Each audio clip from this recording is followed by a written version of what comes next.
Hi, I'm Andrew. Uh, good morning. Nice to be here at Street Fight again. Welcome, distinguished panelists. Uh, I'm Andrew Shotland with Local SEO Guide. When Laura and David asked me to do this panel, I said, "What are you talking about? Like, we don't deal with attribution. We're in SEO. We're just about getting traffic." Um, so we figured we'd have some experts come in here, and we'll try to dig into it. Why don't we do a little introduction of everybody? Sarah, you want to start? Yes, good morning. I'm Sarah Bird, and I am the CEO of Moz, and we make software that helps marketers understand and improve their SEO and their content marketing and their social media. Thank you. Mo? Okay. Hello. Okay, there we go. My name is Mohannad El-Barachi, Mo for short. I'm the co-founder and chief executive at SweetIQ. We are a marketing analytics and automation platform for local. So we help major brands, marketing agencies, IYPs, resellers leverage the power of local marketing to help drive local marketing campaigns, thereby resulting in people coming into your store and making more money. Mike? Morning. Thank you. I think we got to move a little bit more in the direction here. Better? This is an AT&T connection we've got. Any better? Negative.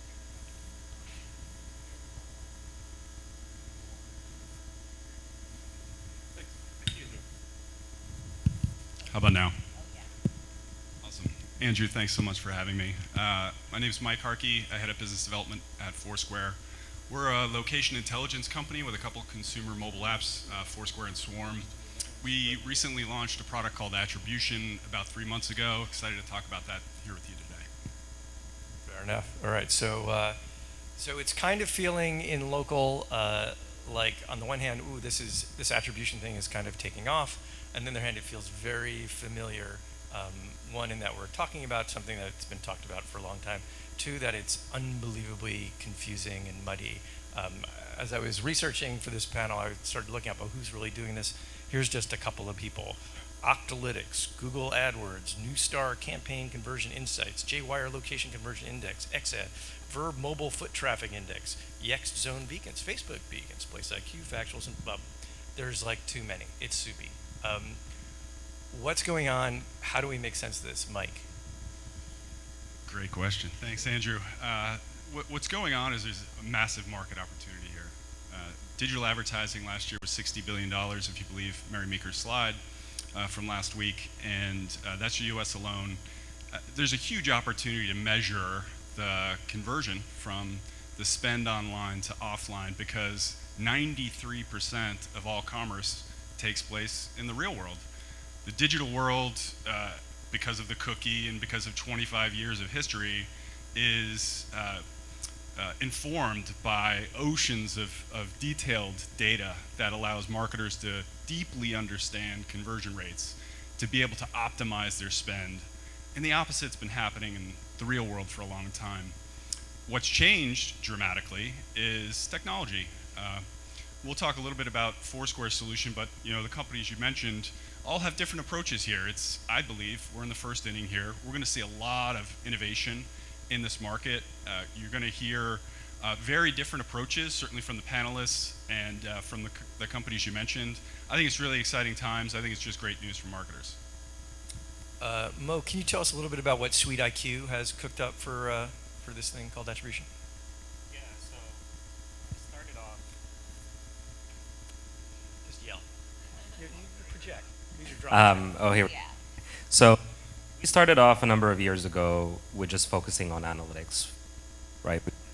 And how businesses thought about their physical stores online. So where they were being found, what reviews looked like, where they were being, kind of the local SEO elements of it.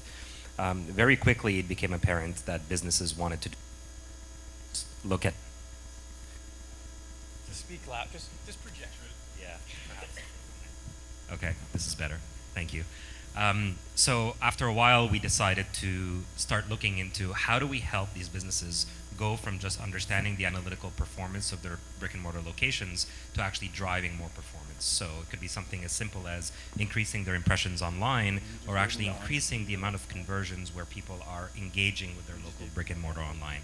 So that's, you know, somebody calling the store or requesting a driving direction or downloading a coupon that they go to the store with and then redeem.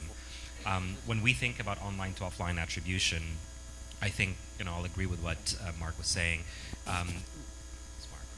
Mike, sorry.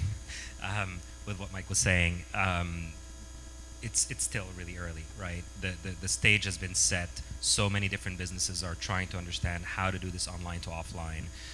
Technology is finally starting to get caught up, and so, I mean, I'm aware with what you guys are doing with Place Insight. I think it's phenomenal to be able to understand, you know, what's happening at the store level. With the proliferation of new technologies like beacon and geotriangulation of mobile devices, it's becoming easier to understand what's going on in the store. For us, what we've done to date is build a modeling platform that gathers data from multiple different disparate sources, everything from the POS to anonymized credit card transactions to in-store foot traffic counters, to be able to understand overall lift. I think there will be a world soon where we can actually understand that, you know, Andrew went online, searched on Foursquare or Yelp or Google, and then walked into the store and made a purchase. We're not quite there yet, but between now and then, there's enough data to actually make us understand and aware of what's actually going on from a lift perspective. So when I hear a vendor say it's still really early, to me, as someone with a budget, I go, okay, that means I get it for a big discount, right? Are people paying for this stuff? They are, and just for today, it's 20% off. No, I'm just kidding. Yeah, look, you know, I'm not going to sugarcoat and tell you that. Is this a value add to the SweetIQ service, I guess is what I'm asking. Yeah, for us it is. You know, I think our mantra has always been, we're going to be launching marketing initiatives and letting people understand what the impact of those marketing campaigns are. So it could be something as simple as I've increased in the number of keywords that I'm ranking for, or as complicated as, yeah, I think that I've actually driven more people to the store. We've run certain campaigns, and the one that I can kind of share publicly is with this pharmacy chain out of the United States. What they did is they ran 3 different types of initiatives. So they did a local listings optimization campaign. They did a review responding campaign where they just wanted to be able to respond to all of the negative and positive reviews. And then they also launched a coupon campaign to drive more shoppers into their pharmacies. And based on the data that we received back from their POS records, as well as the foot traffic counters they have, we were able to measure an about 13% traffic lift over the course of the 6 months that this campaign happened. So, you know, it's still, like I said, early days in that we still have to take seasonality into account. We have to look at other factors to make sure that this is 100% attributed to this and not, you know, a spike in number of people getting sick perhaps or something, I don't know. But the beginnings are there, the foundations are there. So far we have data to prove that this thing is working. We just need more of it, hence why it's still newish. So my company works with a bunch of clients that have multi-location brands, and the amount of coordination you just described is unattainable for them, at least the ones that, the jokers that work with us. Sarah, you and I had some interesting conversations about, like, yeah, this is all great, but what about the stuff people can do? So I'm curious what Maz's point of view is. Yeah, I feel a little bit like a Debbie Downer in this conversation, because I do think that the idea of the fully quantifiable marketing funnel is tantalizing, right? It's such a beautiful dream for marketers. I'm not sure if that's true for consumers, and therein lies a really important point. And so, you know, I think it's great. I think it's very early days. I am very skeptical we can ever fully understand the funnel across all these different channels, especially in a mid-market to small. Maybe really big players will have enough like traffic and data that you can get sampling from enough different channels that the correlation will feel, you know, meaningful enough that you can derive insight. But even that feels still a long way off to me. So, you know, we're focused on things that we believe have impact today, and we're not done on the basics of SEO. So obviously our obsession is SEO. That's what we care very deeply about at Moz. And companies are not getting this right yet. Like, we're not done on getting found when people are looking for you. So when I see this sort of, oh, you know, rankings, not that interesting, we're interested in foot traffic kind of conversation, to me that's you haven't solved the basic root of the issue yet, and you're reaching very far for something that I'm not convinced you truly understand causation and all the factors in a very complicated buyer journey. So it reminds me of a quote, the great Howard Bahar, who was one of the early Howards at Starbucks. Do you guys know him? He's one of my professional crushes. He's great. And he has this great quote about data where he says, if your wife's unhappy, how much data do you need? And I love that quote because to me it gets to the basics of hey, if you're not showing up in search results or maps, don't yet talk to me about whether or not this coupon promotion on this channel drove 10% lift or not. There's some basic foundational stuff that there is incredible headroom, and I worry that as an industry we're creating a mythology that sort of the basics, good hygiene of SEO and data is commoditized, or it's solved, or it's simple. And then people are charging a lot more for very complex technologies that I'm not quite sure can deliver on their promise anytime in the next couple of years. And so we're really focused on accuracy of the basic foundational, your location listing data, how far your reach is across all the channels that we know matter, measured by traffic, measured by other brand signals, and get that right, because we're not even there yet, right? And make it easier for people to do that basic marketing foundational hygiene that will help in every single channel. I told you, Debbie Downer, right? I'm looking for my sad trombone. This is why I think there's opportunity for plenty of people in local, because when my wife is mad at me, you can be sure I am looking for as much data as I can get as to what the fuck just happened. Well, hopefully you're not waiting to get all the data, though, before you solve the problem, right? You're not until I know every root cause, I'm not going to even address this. You do not just jump into that blindly. You prepare.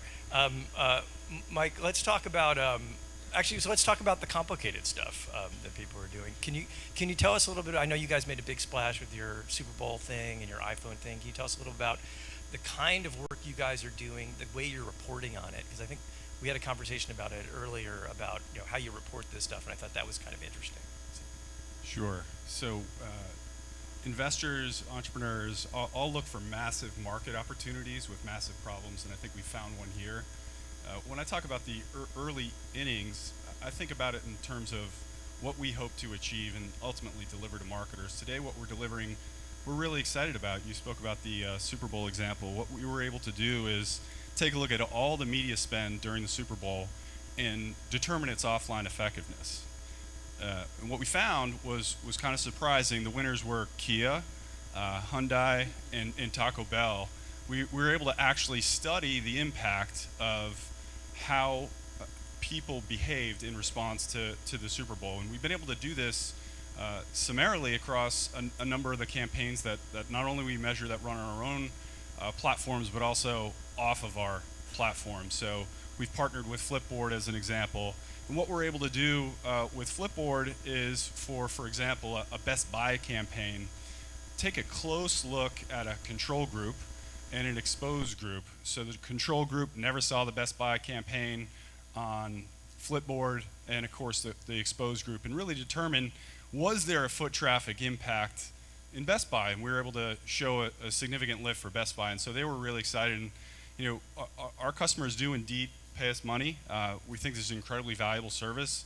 It, when combined with third-party data like point of sale, you get at the holy grail. What's unique about Foursquare today is it's what we provide today is all first-party data. We're able to do foot traffic reporting on a panel of 1.3 million census-driven panelists that participate in our panel, that are broken down from an overall user base of 50 million monthly uniques.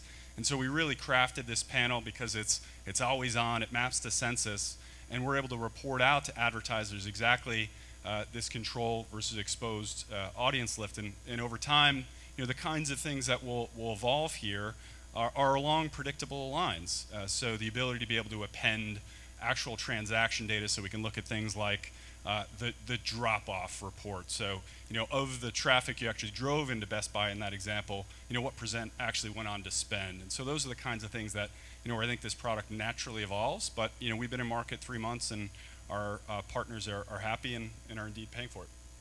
And are you guys going direct to the company, the brands, or are you working through agencies, or is it just a hybrid? All the above. You know, Foursquare has a national sales team based in New York that's built historically a large media sales operation on the audience that we service through Foursquare and Swarm. What we did last year was we launched a product called Pinpoint that allows us to reach an audience that's never seen Foursquare or Swarm. And now with attribution still. Is that a big audience? The Foursquare and Swarm audience? We've never seen Foursquare or Swarm. The smartphone market, I believe, is over 3 billion.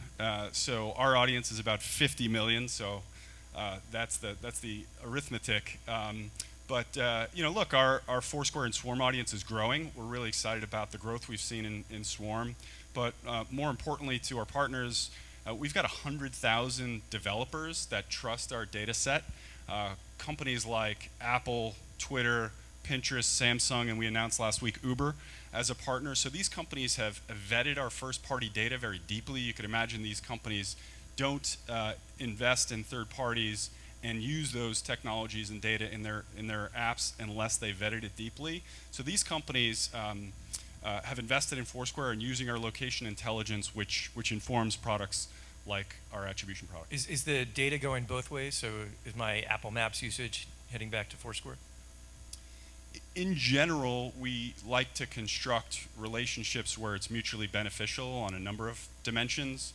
And so in general, it's mutually beneficial. Yes. That would be yes, I think. To deliver data back to us, Andrew. In general, that would be a yes, yes? I can't speak to individual contracts or partners, but in general, we get data signal, we get new venue ads, we get venue edits, these kinds of things back from third parties that use our platform. Great. So Mo, so you guys have been out in the market a little bit with this right now. What types of brands are buying this service? Is it just across the board, or like who's it right for? I've actually been really surprised to see the myriad of different types of brands buying into this. We see everybody from major retail chains to electronic stores to apparel stores. Now we're getting into companies that do things like roofers, contractors, even those that don't have a physical brick and mortar. They're still buying into the online to offline attribution because they've historically wanted to be able to understand something deeper than just the local SEO elements. I think local SEO in general is clearly a very important foundational element of what we're talking about.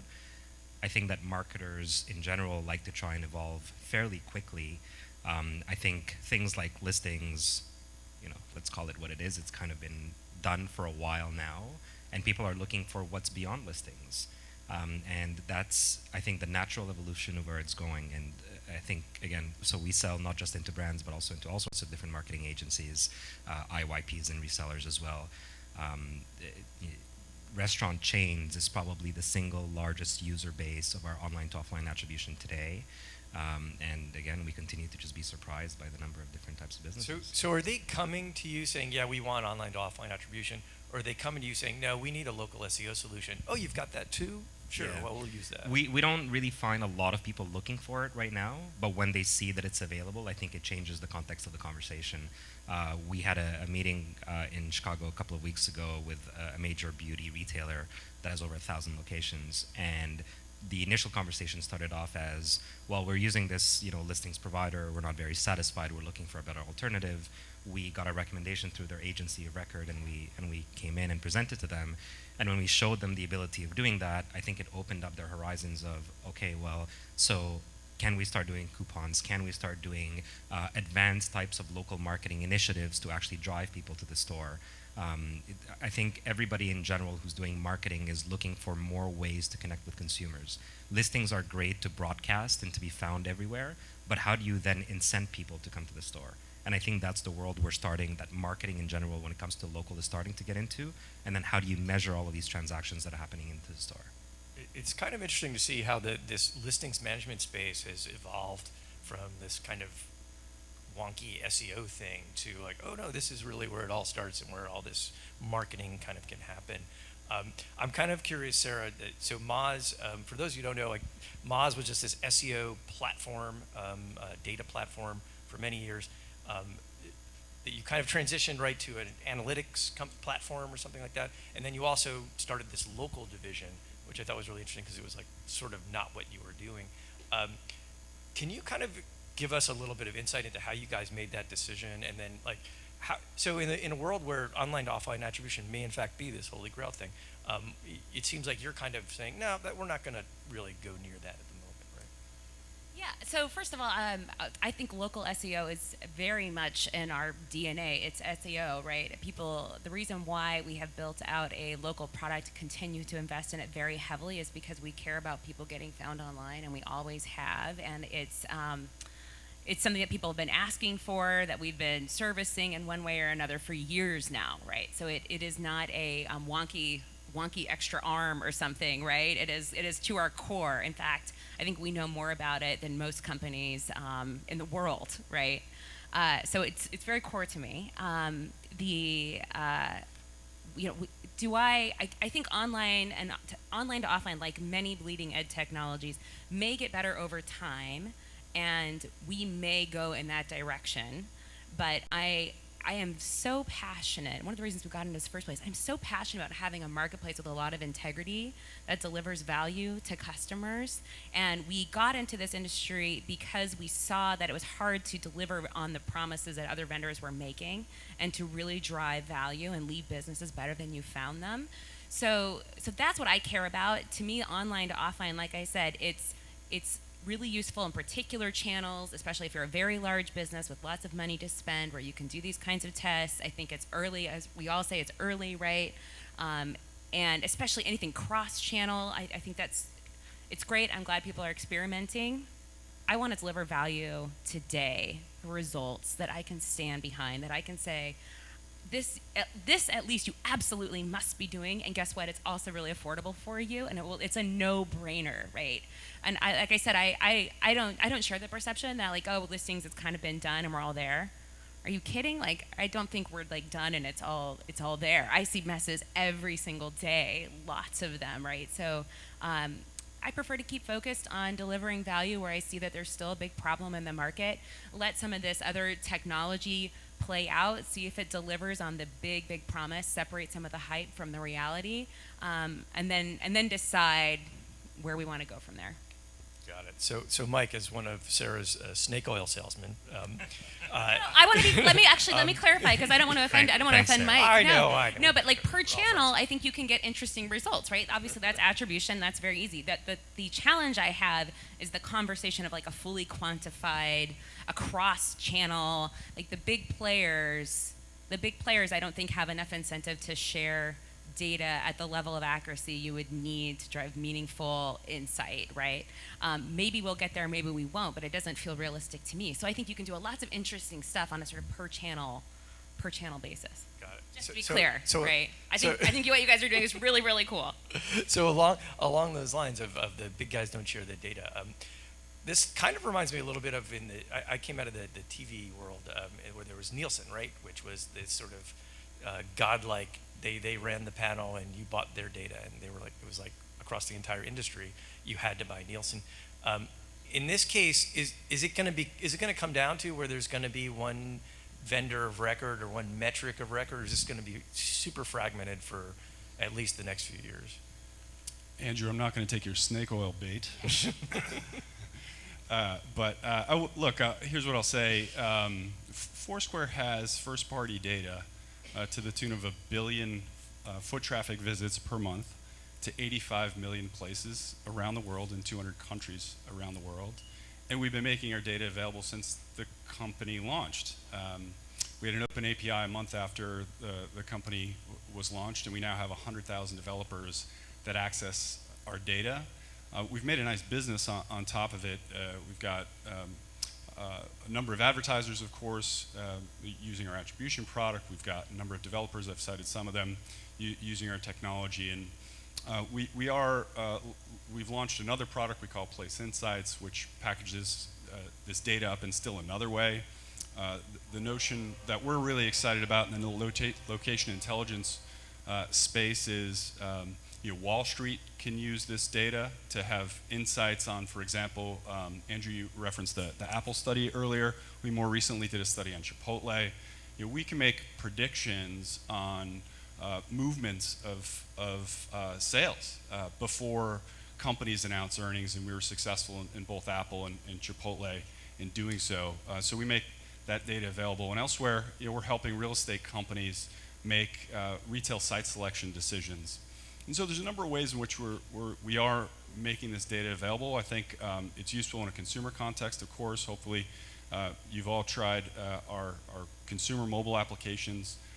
But what's exciting for me is now that we have this scale of first-party data that's never been available before, and some technologies to allow us to get to the next level of scale, we think this is really going to close the loop for advertisers. It's going to connect the dots between online to offline, and it's exciting times for us. We've got about 5 minutes. I guess I'll throw it out to the audience here. Anyone have any burning questions they want to know from our distinguished panel? Any non-burning questions? All right.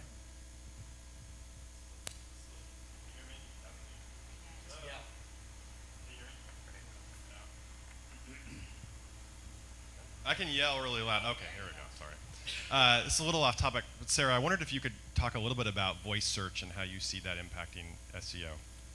Yeah, absolutely. So we're excited about voice search.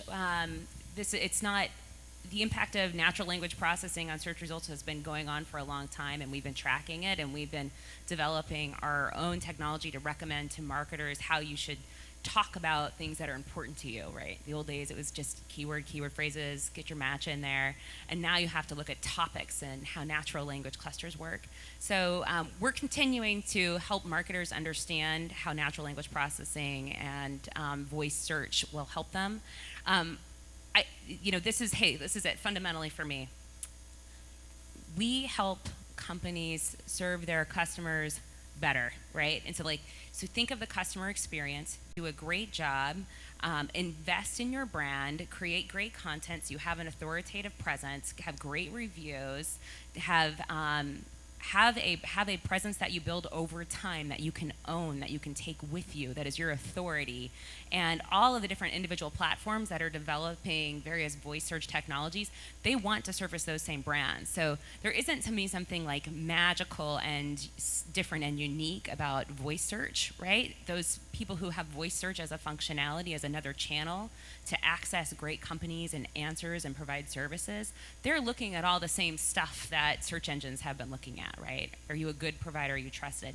The one interesting exception to that may be on things that are interactions, right? Like apps will certainly get or other kinds of web-based interactions will get a leg up. So I do think that voice search platforms potentially will give more advantage to companies that have strong developed apps. But even within that app ecosystem, right? Like getting found on Foursquare, great app, like you need to be a great business, right? You need to do your job as marketers and provide great service and have great reviews. So there's sometimes I think in the SEO industry, we tend to sort of panic, like, is this going to be a wholly new thing we've never ever seen before?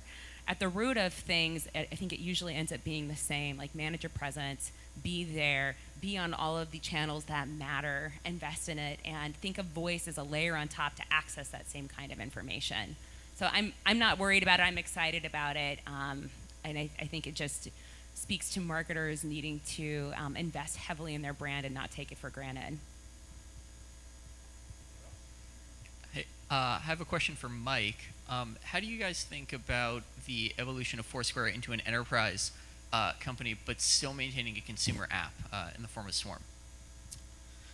It's been an incredible transition that I think has been poorly covered.